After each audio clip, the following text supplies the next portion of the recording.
They told me the story in Texas, but it happened in another state.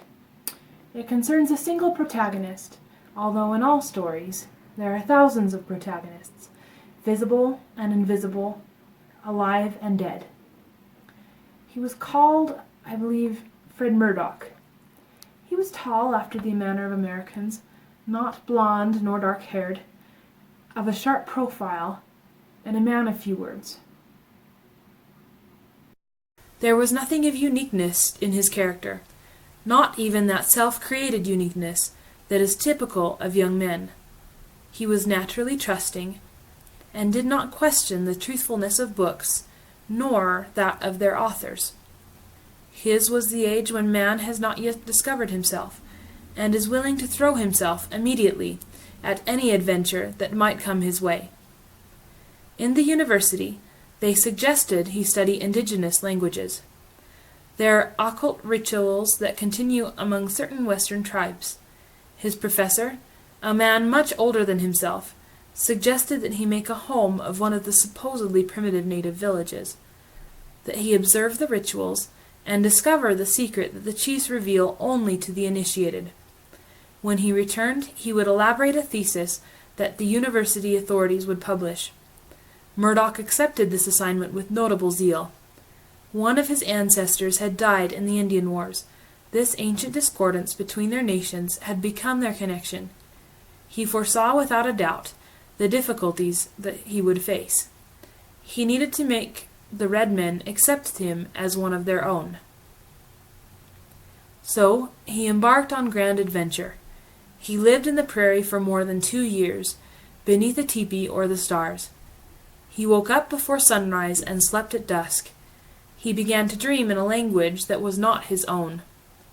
He accustomed his palate to unfamiliar flavors, dressed in strange clothing, forgot about his friends and the city, and began to think in a way that his logic would reject.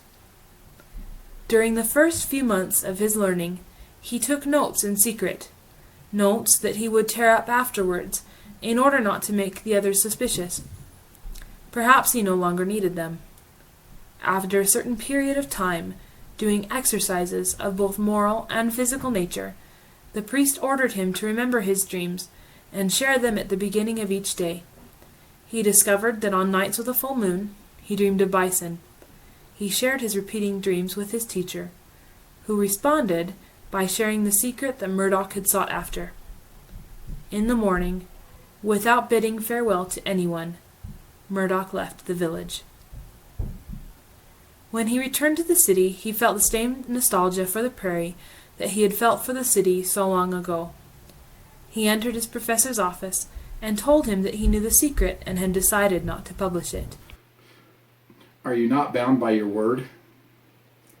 I do not mean to break my word, but I learned something in those faraway lands that it cannot be said. The English language is not sufficient? It's not that way, sir. Now that I know the secret, I could announce it to the world in 100 different and even contradictory ways. And I don't know how to explain, but now that I know it, science, our science, appears just to be something frivolous. And apart from that, the secret is not worth as much as the paths I took to receive it. These paths should be walked. I'll tell the council of your decision. Are you considering life among the Indians?